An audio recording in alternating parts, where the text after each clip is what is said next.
Bonjour à tous, bonjour à toutes. Aujourd'hui nous allons parler de la plateforme Vinted, cette plateforme de vide dressing qui est très en vogue en ce moment, et je vais vous faire un retour d'expérience sur cette plateforme en vous donnant quelques conseils pour être une bonne Vinty. Si vous ne fréquentez pas cette plateforme, sachez qu'une Vinty c'est une personne qui est inscrite tout simplement sur Vinted ou Vinted, je ne sais pas comment on prononce, moi je vais prononcer ça Vinted. Une Vinty, c'est donc un acheteur sur Vinted ou un vendeur. Je vais donc vous donner quelques conseils pour bien vendre vos articles et également pour acheter sans vous faire arnaquer. Je me suis séparée de quelques bijoux, donc je pense que ça c'était très recherché. Et je me suis également séparée de vêtements pour enfants qui étaient trop petits. Et j'avais quelques pièces à moi qui dormaient dans ma garde-robe, donc j'avais envie de m'en séparer. Je pense que c'est un petit peu le syndrome de la nouvelle année. Le 31 décembre, je me suis dit qu'il était grand temps de faire du tri dans mon dressing. Je me suis donc instinctivement dirigée vers la plateforme Vinted parce que ça semblait être un bon compromis en ce moment. Comme on en parle beaucoup en ce moment, je me suis dit qu'il y aurait une majorité de personnes qui seraient présentes et que je pourrais toucher du coup un grand panel de personnes pour vendre mes articles. Et ça s'est avéré être la plateforme la mieux faite en ce moment et je pense que c'est le cas après avoir bien côtoyé la plateforme, après avoir utilisé en tant qu'acheteur et en tant que vendeur la plateforme. Je pense que aujourd'hui c'est le meilleur site de vide dressing qu'on puisse trouver sur internet. Effectivement, c'est une plateforme qui est hyper sécurisée autant pour le vendeur que pour l'acheteur et je vais essayer de vous expliquer tout ça par la suite, notamment tout ce qui est frais de port. Ça a été un petit peu mon syndrome de la nouvelle année, faire du vide, mais je sais que beaucoup de personnes côtoient Vinted tout simplement parce qu'elles aiment bien changer de garde-robe régulièrement. Le premier conseil que je pourrais vous donner, c'est d'accepter d'y passer du temps parce que beaucoup de personnes ont peur de s'inscrire sur Vinted parce qu'elles se disent qu'elles vont y passer du temps, qu'il faut prendre des photos, qu'il faut répondre aux gens, etc. Eh bien oui, c'est le cas. Oui, le temps, c'est de l'argent, gagner des thunes, ça prend du temps. Donc faut accepter de passer un petit peu de temps pour publier ces annonces et répondre aux gens qui vont être amenés à négocier les pièces, à vous demander de refixer les frais de port pour un colis parce qu'ils auront groupé des articles, etc. Que vous soyez vendeur, que vous ayez des pièces, des articles à publier sur le site pour les vendre ou que vous soyez acheteur à la recherche de pièces en particulier, c'est très chronophage. Pour que ce soit moins chronophage en tant qu'acheteur, vous pouvez mettre des filtres prédéfinis et vous connecter vraiment de temps en temps, en 2 minutes, à la pause café le matin, à la pause déjeuner le midi et à la pause café de l'après-midi. Vous regardez si le résultat de votre filtre a changé, s'il y a des nouvelles pièces qui sont apparues, et ça prend vraiment très peu de temps. Donc par exemple, si vous recherchez une robe Cézanne en particulier, voire un manteau de la marque Bache par exemple, eh bien vous allez mettre catégorie manteau, vous allez sélectionner la marque Bache, vous allez mettre votre taille, la couleur et vous allez vous connecter de temps en temps seulement pour aller voir les résultats de votre filtre prédéfini.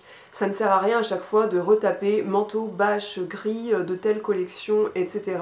parce que ça vous prendra à chaque fois beaucoup de temps, surtout si vous avez beaucoup de pièces comme ça à chercher.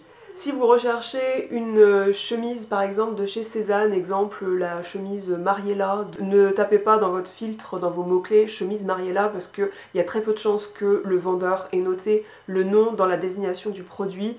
C'est vrai que rechercher une pièce avec un nom exact comme ça peut vous diminuer l'entonnoir du filtre et du coup vous allez passer à côté d'une pièce que vous auriez trouvée si vous n'aviez pas été trop précis dans votre filtre.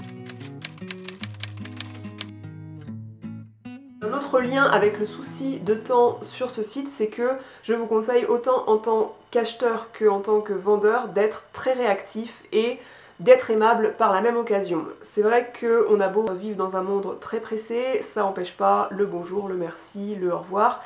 Et du coup j'ai bien remarqué que sur cette site, les Vinti, les femmes avec qui j'ai discuté, etc., il y a toujours une bonne ambiance, il y a toujours de la politesse, les femmes à chaque fois sont très cordiales avec qui j'ai discuté. Je parle de femmes parce que moi les articles que je vends, j'ai eu principalement des femmes. Il y a peu d'hommes à mon avis qui recherchent des vêtements pour enfants aussi en solde pour les enfants, malheureusement. C'est plutôt la maman qui se charge de ça en général, de ce que j'ai pu remarquer. On a tous très peu de temps pour faire sa recherche ou pour mettre son article à vendre. Essayez d'être très réactif tout en maintenant un environnement cordial en fait. Je parle d'être réactif en tant que vendeur puisque ça, il y a une astuce, c'est que vous pouvez recevoir des notifications sur votre téléphone pour savoir quand vous avez reçu un message, une demande de négociation, une demande de prix d'un colis groupé, une demande de réduction, des questions sur un article en particulier. Faut être super réactif pour pas que la personne ait posé les mêmes questions à une autre personne qui vendait la même chose et que du coup la vente vous passe sous le nez. Faut essayer de répondre assez vite. Et si vous êtes acheteur, et bien sûr, faut être réactif dans le sens où il faut quand même si on a mis des filtres, consulter régulièrement pour voir si quelqu'un a mis la pièce tant recherchée sur le site. Quand je parle d'être réactif également, c'est dans le suivi de la livraison. Si vous êtes vendeur, une fois que vous avez vendu votre article, il y a 90% de chance, en tout cas moi 90% de mes articles, je les ai fait livrer via Mondial Relais qui aujourd'hui c'est le système à mon avis de livraison le moins cher. C'est moins cher de faire livrer un colis de votre relais colis Mondial Relais au relais colis de l'acheteur par rapport à la poste par exemple. Quand la personne fait son paiement par carte bancaire, elle choisit le mode de livraison, donc elle choisit Mondial Relais 90% du temps. Il s'ensuit un bordereau d'envoi que vous pouvez vous envoyer par mail, vous l'imprimez. Une fois que vous emmenez le truc au relais colis, une fois que le camion viendra chercher tous les colis au relais colis, l'acheteur peut tout à fait consulter le suivi colis. Quand vous vous faites envoyer par mail votre bordereau d'envoi pour l'imprimer, vous avez l'acheteur qui reçoit un mail comme quoi le vendeur s'est fait envoyer son bon de livraison. Une fois que le camion a pris le colis au relais colis, l'acheteur est informé ainsi que le vendeur comme quoi le colis est bien parti. Et le vendeur, en tout cas, et l'acheteur reçoivent un mail quand le colis est arrivé au relais colis du destinataire. Et une fois que la personne a retiré le colis, eh bien Mondial Relais fait en sorte de se connecter à Vinted via le numéro qui a été défini pour ce colis en particulier. Et du coup, vous êtes toujours au courant du chemin du colis de A à Z et c'est ce qui fait que ça boucle la vente. Sur Vinted, l'acheteur et le vendeur sont super bien protégés dans le sens où c'est à partir du moment où l'acheteur vient chercher son colis dans le relais colis, qu'il signe qu'il a bien reçu le colis entre les mains, et bien Mondial Relais est connecté à Vinted, du moins la vente a généré un numéro de suivi colis qui fait que la plateforme Vinted mettra au courant le vendeur et l'acheteur que le colis est bien arrivé en main propre auprès de l'acheteur. Et comme ça, en tant que vendeur, une fois que l'acheteur a eu le colis, c'est pas à l'acheteur de valider qu'il l'a bien eu, ça dépend du système de livraison, du numéro de suivi, et du coup, le vendeur, il n'y a aucun souci, il va forcément toucher l'argent de la vente sur son porte-monnaie, et sur son porte-monnaie, une fois après, il peut virer l'argent sur son compte bancaire. Je précise que Vinted c'est pas un magasin, c'est-à-dire que si vous achetez des choses sur Vinted et que vous n'êtes pas content, imaginons que ce soit trop petit l'article, eh bien vous ne pourrez pas le renvoyer à l'acheteur, ce n'est pas un magasin. Sauf problème qualité qui n'aurait pas été noté dans la description de l'article. Là vous pouvez vous retourner contre le vendeur, voire mettre Vinted dans la boucle, et encore je ne sais pas à quel point ils vont soutenir la démarche, mais voilà, sachez que c'est pas un magasin, que vous pouvez pas retourner les articles, avoir un avoir ou quoi que ce soit, pas du tout, ça reste un système de vide dressing. Concernant exclusivement le vendeur, maintenant, si vous mettez des articles en vente, je pense qu'une photo vaut souvent 10 000 mots et que c'est bien de mettre des photos explicites d'articles présentables. Alors, les photos, il ne s'agit pas d'être un grand photographe, ni même d'avoir un appareil photo. D'ailleurs, pour le matériel à avoir pour créer un compte Vinted et être vendeur, il n'y a quasiment rien à avoir à part un smartphone.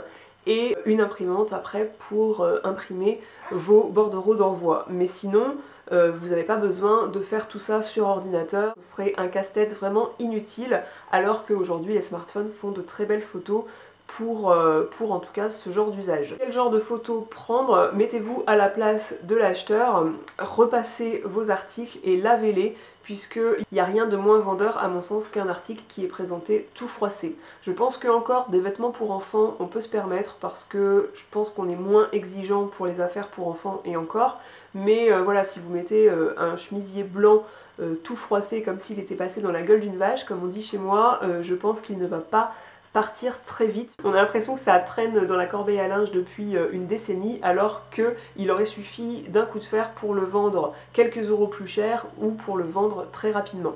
Pour ce qui est des photos, je pense que c'est bien de ne pas avoir de point de bazar derrière en décor de fond, ça c'est sûr. Il y en a beaucoup qui me disent « moi j'ai pas d'endroit où suspendre l'article », mais bon, il suffit d'être un peu créatif. Moi j'ai des supports pour accrocher des guitares au mur à la maison, je décroche une guitare, je pose mon cintre dessus et puis basta, je peux prendre ma photo, c'est près d'une baie vitrée qui apporte de la lumière en face et l'article est présentable, on le voit bien et c'est cool. Ça m'est arrivé de décrocher également ma pendule, il y a une cheville derrière. Autre chose qu'il est bon de savoir, c'est que vous ne pouvez pas mettre des photos qui proviennent du web, vous êtes obligé de prendre vos propres photos. C'est mieux à mon sens de mettre des articles sur cintre pour les vendre. Moi ça m'arrive de mettre une photo d'un chemisier bien étalé sur le carrelage. On voit aussi bien que si on l'avait pris sur cintre parfois. Un bijou c'est bien plus vendeur si vous voulez le vendre en le montrant porté, notamment un collier pour voir le rendu du tombé du collier sur le décolleté. Souvent si vous avez un buste comme celui-ci, moi il y a plein de bijoux que j'ai vendus sur Vinted en postant des photos portées sur le buste, bien qu'il m'est arrivé de mettre des photos de moi, surtout si c'est un chemisier qui a pas mal de voilage, etc. Un top qui demande de montrer la coupe péplum par exemple bien portée, sur cintre ça rend pas toujours pareil. Quand je dis de mettre des photos explicites, c'est surtout aussi de mettre des photos réalistes, donc on évite tout ce qui est filtre, les filtres c'est pour Instagram, pour vendre du rêve, mais pour Vinted, pour vendre un article, si on vend un chemisier qui est rouge framboise, eh bien il n'est pas rouge fraîche, rouge bordeaux, rouge cerise. S'il est rouge framboise, sur la photo, il doit apparaître rouge framboise. Le conseil suivant que je peux vous donner si vous êtes vendeur, c'est de absolument mentionner les défauts que comporte votre article.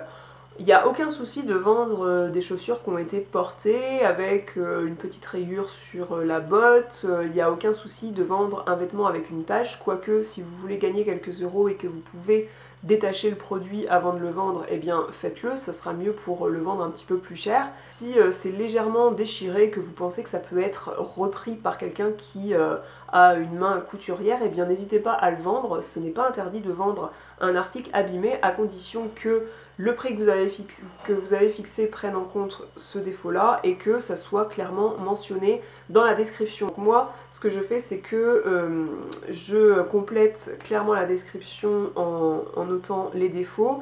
Je sélectionne la case que ça a été porté et que ça comprend quelques petits défauts notés dans la description. Et également, je le prends en photo, que la personne qui reçoit l'article n'ait aucune surprise.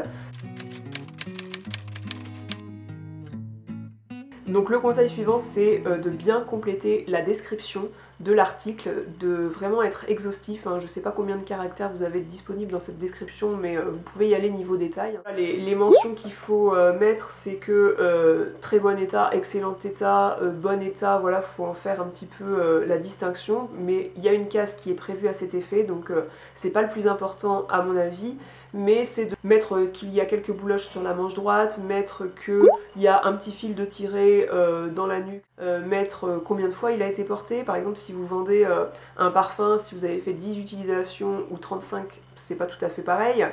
C'est intéressant de bien compléter les frais de livraison. Donc quand vous mettez votre article à vendre, vous pouvez sélectionner si votre article est petit, moins de 500 grammes, s'il est moyen, s'il est grand. Si vous n'êtes pas habitué à connaître le poids de ce genre d'article, n'hésitez pas à aller sur Google tout simplement. Et je crois que moi j'avais tapé poids d'un jean femme par exemple, et il existe un site, je vous mettrai le lien en barre d'infos, qui donne le poids d'un jean en moyenne, le poids d'un jean pour enfants en moyenne. Je sais qu'au départ, moi j'avais un petit peu surestimé. Certaines Vinti n'ont pas été trop regardantes sur les frais de port, alors que j'avais un petit peu surestimé les frais d'envoi parce que je croyais que certaines pièces que j'envoyais pesaient beaucoup plus lourd que ça.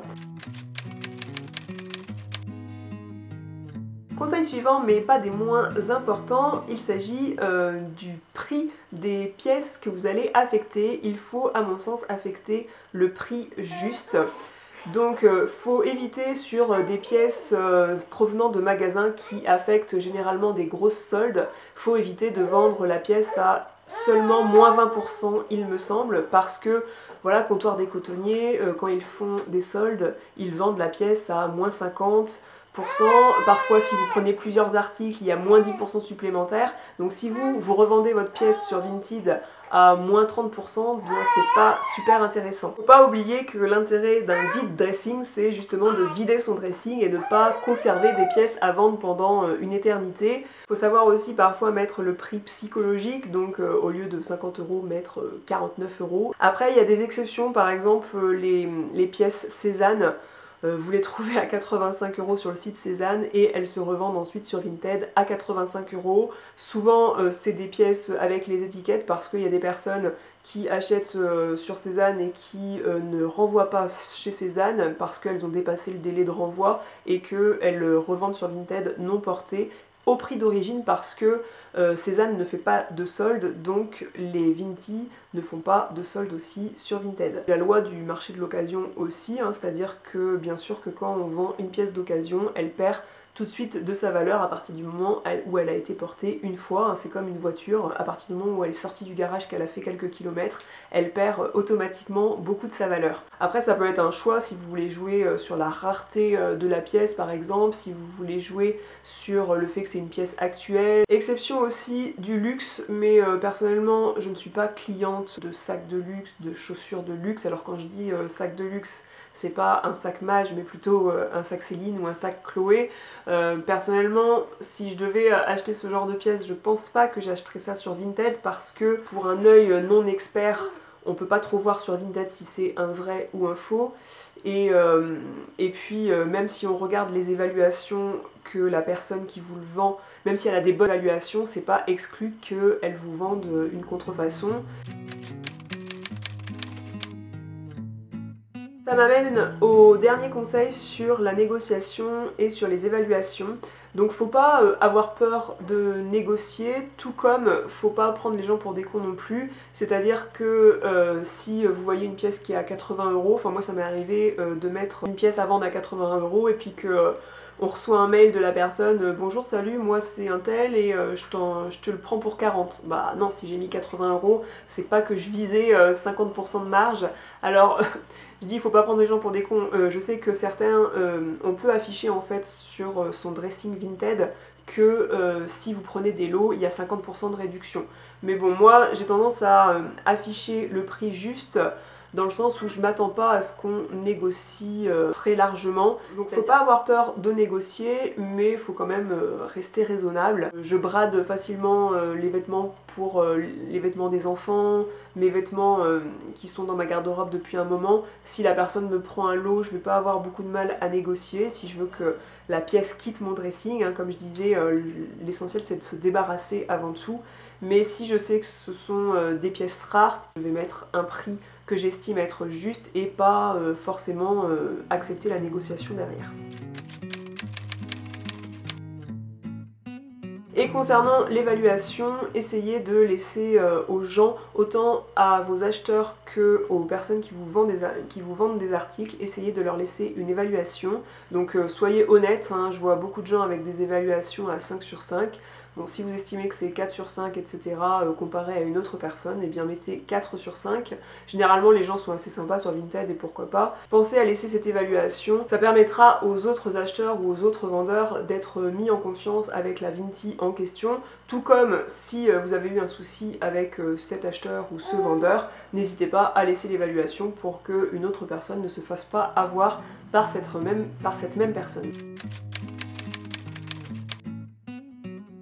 Si vous avez apprécié une transaction aussi, n'hésitez pas à cliquer sur la touche s'abonner au profil de la personne pour être mis au courant des différents articles qu'elle mettra en vente sur son vide dressing. Je pense par exemple aux vêtements pour enfants. Moi je sais que je mets que des vêtements pour enfants nickel sur le vide dressing. Si j'estime qu'il y a une petite tache, une légère déchirure ou quoi, je vais le donner sur des trucs caritatifs et je vais pas aller vendre la pièce ne serait-ce que 1 euro ou 2 euros. Les vêtements pour enfants, je mets toujours des trucs nickel qui ont très peu servi. Si vous achetez des vêtements pour enfants sur Vinted, au fur et à mesure que la personne, son enfant changera de taille, eh bien elle va remettre des articles en vente sur Vinted, donc c'est intéressant de s'abonner à son profil pour refaire à chaque fois la garde-robe de votre enfant sur son compte Vinted, pourquoi pas. C'est un exemple. Vous pouvez aussi vendre des produits de beauté d'ailleurs sur Vinted, ça c'est un truc que j'ai pas dit, à savoir que vous ne pouvez pas vendre des produits LVMH sur Vinted. Moi j'ai des vernis à ongles dont je voulais me séparer, sauf que à chaque fois Vinted a supprimé mon annonce parce que LVMH a un accord avec Vinted, donc le groupe Louis Vuitton Moet Hennessy, pour que Vinted ne revende pas de produits issus du groupe LVMH. Donc, je vais m'arrêter là, je pense que j'ai déjà pas mal parlé. J'espère que cette vidéo vous aura été utile. Si c'est le cas, n'hésitez pas à cliquer sur j'aime et à la partager avec d'autres personnes, puisque c'était vraiment le but de cette vidéo, de vous apporter des informations sur la plateforme. En attendant, je vous dis à la prochaine pour une autre vidéo et je vous fais des grosses bises. Ciao!